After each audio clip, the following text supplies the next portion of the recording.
అందరికీ నమస్కారం. ఈరోజు చిత్రసీమ కార్యక్రమంలో సూపర్ హిట్ సాంగ్స్ తీసుకున్నాను నేను. ఇది ఒక సూపర్ హిట్ సాంగ్. ఈ సాంగ్ గురించి చెప్పాలి అంటే ఆంధ్ర ప్రజలు ఎక్కడ అంటే ప్రపంచంలో కూడా అనుకోవచ్చు, ఎక్కడైనా ఉన్నటువంటి ఆంధ్ర ప్రజలు ఈ పాట వింటే ఈ పాట నిజంగా వారిని ఉర్రు తొలగించిందనమాట. మామూలు పాట కాదు ఇది. అలాంటివి అద్భుతమైనటువంటి పాట ఇది. ఈ పాట గురించి ఈవేళ మనం తీసుకున్నాం. ఈ పాట ఏమిటయ్యా అంటే, మీకు పాటల్లోనూ ఆ పాటల్లో వచ్చేటటువంటి పదాలు ఉంటాయి కదా, పదాలని అంటే దేవుడు మనిషిని పుట్టిస్తే అంటే మనిషే రచయిత అవుతాడు. దేవుడు మనిషిని అనగా రచయితను పుట్టిస్తే రచయిత కొన్ని కొత్త పదాలు సృష్టిస్తాడనమాట. సృష్టించేటటువంటి పదాల్లో ఒక అద్భుతమైనటువంటి పదాలు ఇందులో. అంటే ఉదాహరణకు చెప్పాలంటే, మీకు ఎవరో ఒకళ్ళు సృష్టిస్తే కానీ పదాలు బయటికి రావు. మహాకవి శ్రీశ్రీ గారు ఉన్నారు అనుకుందాం. ఆయనకు నిజంగా ఆయన రంగంలోకి వచ్చేటప్పటికి అంతా ఛందస్సు ఎక్కువ ఉండేది. మామూలు జనానికి అర్థమయ్యేది కాదు. మామూలు జనానికి అర్థమయ్యేది కాదు అంటే ఆ భాష అలా ఉండేది.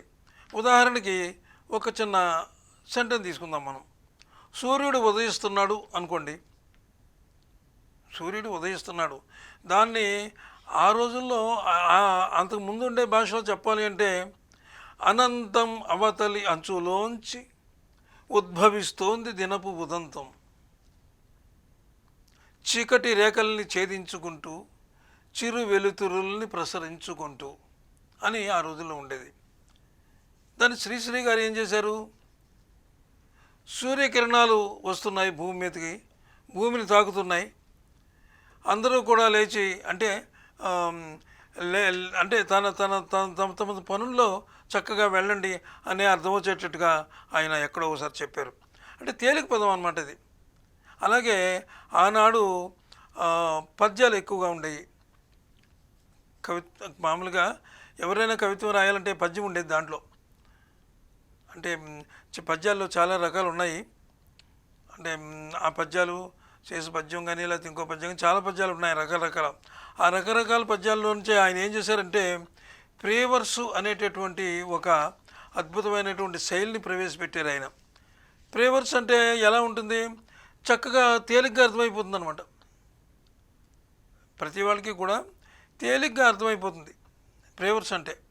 ఆ ప్రేవర్స్ అనేది లయ చక్కగా చిన్న లయగా, అంటే ఆయన ఆ పాటలోనే ఆ ప్రేవర్స్లోనే చక్కగా అందరూ తేలిగ్గా రాసేసుకోవచ్చు. అందరూ రాసేసుకోవచ్చు. ఇది మాటలు అంటే దానికి ఛందస్సు అక్కర్లేదు.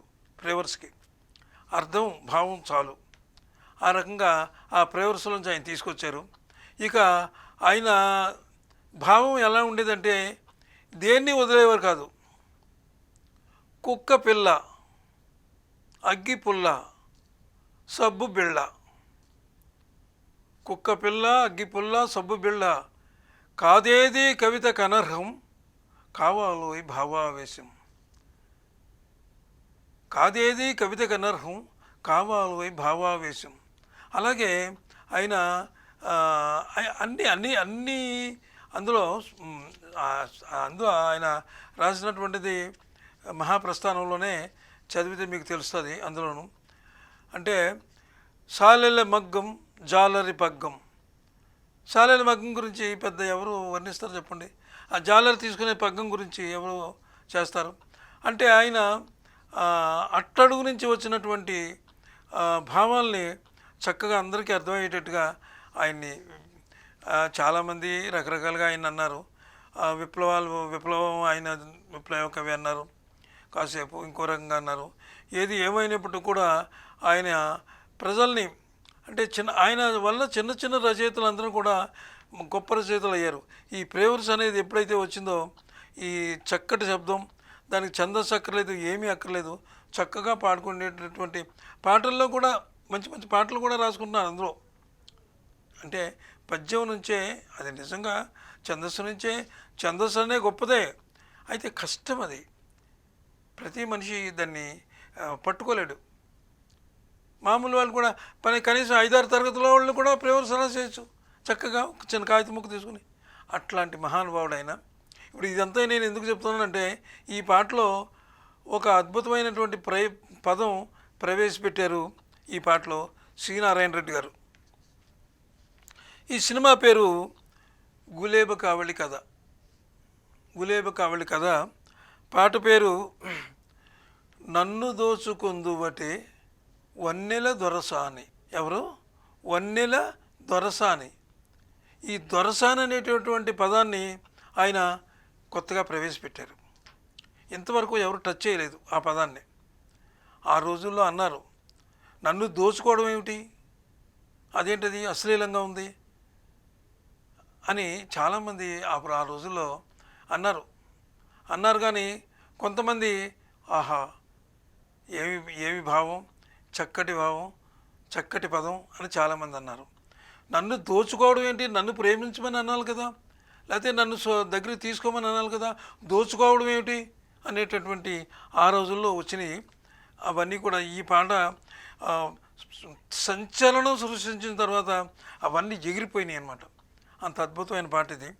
నన్ను దోచుకుందు అంటే వన్నెల దొరసాని, కన్నులలో దాచుకుందు నిన్నే నా స్వామి అని పాట. అయితే దీని సంగీత దర్శకులు ఎవరంటే జోసెఫ్ అండ్ విజయ కృష్ణమూర్తి గారు. అప్పుడు ఇద్దరు దీనికి సంగీతాన్ని ఇచ్చారు. ఇది కూడా వీరు కూడా ట్యూన్ ఇచ్చారు. శ్రీనారాయణ రెడ్డి గారికి ట్యూన్ ఇచ్చారు. ఎలా ఇచ్చారు? ఇచ్చేది ట్యూను ఇలా చిన్నగా ఇచ్చారనమాట. నన్న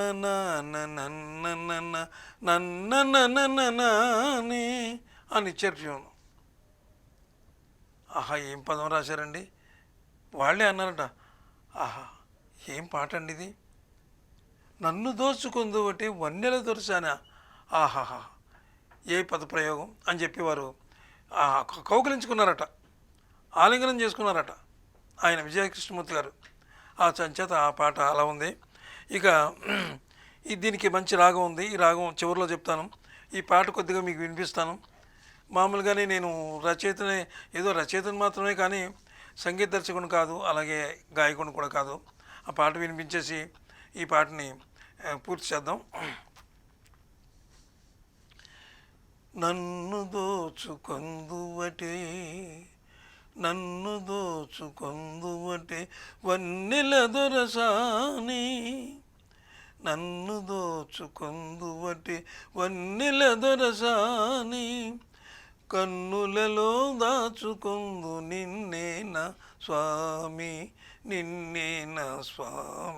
అని ఆమె పాడుతుందన్నమాట. నన్ను దోచుకొందువటే అంటే ఇద్దరు కలిసి పాడినటువంటి డ్యూయట్ అనమాట.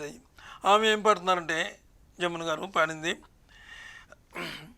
తరింతును నీ చల్లని చరణముల నీడలోన, తరింతును నీ చల్లని చరణముల నీడలోన, పూలదండవోలే కర్పూర కలికవోలే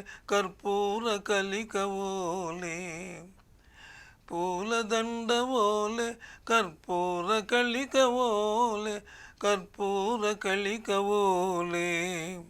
మళ్ళీ ఆయన పాడుతున్నారు, ఎంతటి నెరజానవున అంతరంగమందు నీవు, ఎంతటి నెరజానవున అంతరంగమందు నీవు, కలకాలము వీడని సంఖ్యలలు వేసినావు, కలకాలము వీడని సంఖ్యలలు వేసినావు, నన్ను దోచుకొందువటే వన్నెల దొరసాని, కన్నులలో దాచుకొందు నిన్నే నా స్వామి. అప్పుడు మళ్ళీ ఆమె పాడతారు, నామదియే మందిరమై నామదియే మందిరమై నీవే ఒక దేవతవై వెలసినావు నాలో వెలసినావు నాలో నే కలిసిపోదు నీలో కలిసిపోదు నీలో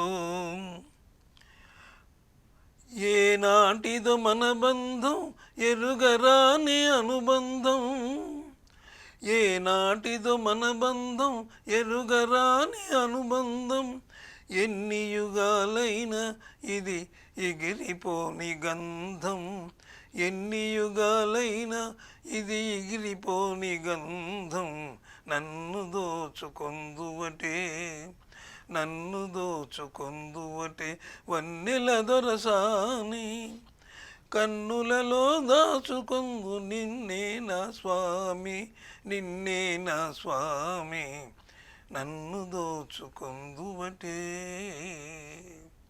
ఇది పాట. ఇందులో గమకాలు తప్పుకోవచ్చు, ఎలాగైనా ఆరోహణ అవరోహణలు తప్పుకోవచ్చు. అలాగే కొన్ని ఏమైనా మిస్టేక్స్ అన్నా కానీ నేను ముందే చెప్పాను, పెద్ద గానగంధర్వుడు ఏం కాదు, మామూలుగా నేను ఒక రచయితను మాత్రమే, అంచేత అన్యత భావించొద్దు. ఇక పాట అన్నీ క్లియర్ అయినాయి కాబట్టి ఇక రాగం మిగిలిపోయింది. ఏ రాగంలో చేశారు ఈ పాటని?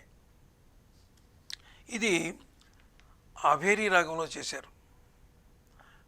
మనకున్న రాగాల్లో అభేరీ రాగం అంటే చాలా గొప్ప రాగం అన్నమాట. ఇది మామూలు రాగం కాదు. ఈ రాగం సంగీత సామ్రాట్ ఎస్ రాజేశ్వరరావు గారికి చాలా ప్రియమైన రాగం అన్నమాట ఇది.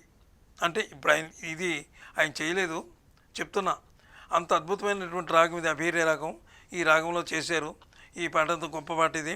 మరి ఈరోజు ఈ పాట గురించి మనం చెప్పుకున్నాం. మరి ఇంకోసారి ఈ పాటతో ఈ కార్యక్రమం ముగిద్దాం. మరి ఇంకో పాటతో మళ్ళీ మనం చూద్దాం. ఇంకో పాటతో మళ్ళీ మీ ముందుకు వస్తాను. సెలవు. నమస్కారం.